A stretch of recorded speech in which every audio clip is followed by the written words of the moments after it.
بسم اللہ الرحمن الرحیم۔ السلام علیکم، آپ دیکھ رہے ہیں الف نیوز اور میں ہوں آپ کے ساتھ ماجد علی۔ شامل کرتے ہیں آج کی one line head lines. Tehreek Insaf کے لیے بڑا ریلیف، فارن فنڈنگ کیس کا فیصلہ 30 روز میں کرنے کا حکم معطل۔ فارن فنڈنگ کیس کا فیصلہ 30 روز میں کرنے کے عدالتی فیصلے کے خلاف انٹرا کورٹ اپیل پر سماعت ہوئی۔ الیکشن کمیشن کو پی ٹی آئی ممنوعہ فنڈنگ کیس کا فیصلہ 30 روز میں کرنے کا حکم معطل کر دیا گیا۔ اسلام آباد ہائی کورٹ کے ڈویژن بینچ نے سنگل بینچ کا آرڈر معطل کر دیا۔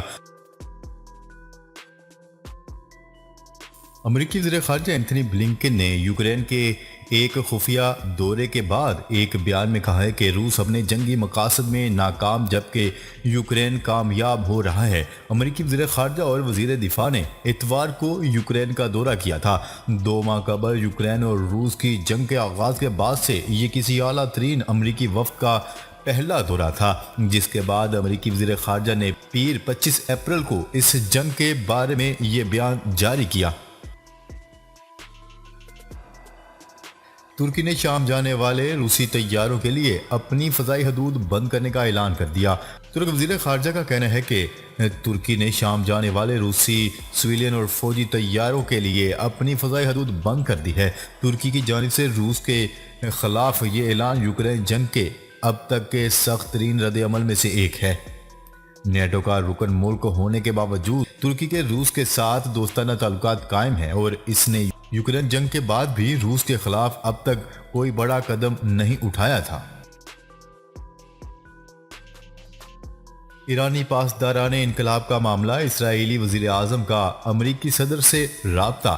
اسرائیلی وزیر اعظم نے ایرانی پاسداران انقلاب کا نام دہشت گرد تنظیم کی فہرست سے نکالنے کے معاملے پر امریکی صدر جو بائیڈن سے رابطہ کر لیا۔ وائٹ ہاؤس نے تصدیق کی ہے کہ امریکی صدر جو بائیڈن نے اسرائیلی وزیر اعظم نفتالی بنیٹ سے خطے میں ایران اور اس کے اداروں سے لاحق خطرات پر تبادلہ خیال کیا ہے۔ دوسری طرف اسرائیلی وزیر اعظم کے ترجمان کا کہنا ہے کہ گزشتہ روز فون پر بات چیت کے دوران بنیٹ نے ایران کے پاسداران انقلاب کو دہشت گرد تنظیم کی امریکی فہرست سے نکالنے کے مطالبے پر اپنے موقف کا اظہار کیا۔ روسی صدر کی ایمانوئل میکرون کو دوسری بار فرانس کا صدر منتخب ہونے پر مبارکباد۔ روسی صدر ولادیمیر پوٹن نے ایمانوئل میکرون کو دوسری بار فرانس کا صدر منتخب ہونے پر مبارکباد دی ہے۔ روسی حکومت کے مطابق روسی صدر نے اپنے فرانسیسی ہم منصب کے نام ٹیلی گرام میں کہا ہے کہ میں آپ کو ملک کی خدمات، اچھی صحت اور بہتر زندگی پر خلوص دل سے نیک خواہشات کا متمنی ہوں۔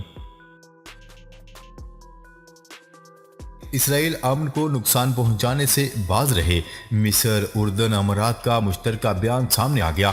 مصر اردن اور متحدہ عرب امارات نے اپنے ایک مشترکہ بیان میں فلسطین اور اسرائیل کے 2 ریاستی حل کے لیے فریقین کے درمیان بامقصد مذاکرات کی بحالی کی ضرورت اور اہمیت پر زور دیا ہے اور اسرائیل کو خبردار کرتے ہوئے کہا ہے کہ وہ امن کے موقع کو نقصان پہنچانے والے تمام اقدامات سے باز رہے۔ سعودی خبرساں ادارے کی رپورٹ کے مطابق اردن کی شاہی عدالت کی طرف سے جاری کردہ بیان میں کہا گیا ہے کہ اردن کے شاہ عبداللہ دوئم، مصری صدر عبد الفاتح السی اور ابو ظہبی کے ولی عہد شیخ محمد بن زید نے قاہرہ میں مسئلہ فلسطین پر بات چیت کی اور مقبوضہ بیت المقدس میں امن بحال کرنے اور کشیدگی کی تمام شکلیں روکنے کے لیے کام کرنے پر زور دیا۔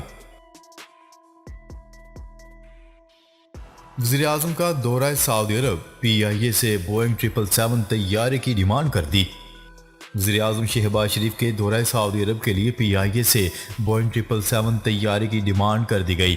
نیوز رپورٹ کے مطابق وزارت خارجہ نے قومی ایئر لائن سے وزیر اعظم شہباز شریف کے دورہ سعودی عرب کے لیے بوئنگ 777 طیارے کا تقاضا کیا ہے، جس کے لیے وزارت خارجہ کی جانب سے پی آئی اے کے سی ای او کو خط لکھا گیا ہے۔ اس خط میں کہا گیا ہے کہ بوئنگ 777 طیارہ اسٹینڈ بائی رکھا جائے، خصوصی پرواز اسلام آباد سے مدینہ، جدہ، ریاض اور واپس اسلام آباد آئے گی۔ خیال رہے کہ وزیر اعظم شہباز شریف اور ان کی کابینہ کے 125 سے زائد افراد دورہ سعودی عرب کے لیے 27 اپریل کو روانہ ہوں گے۔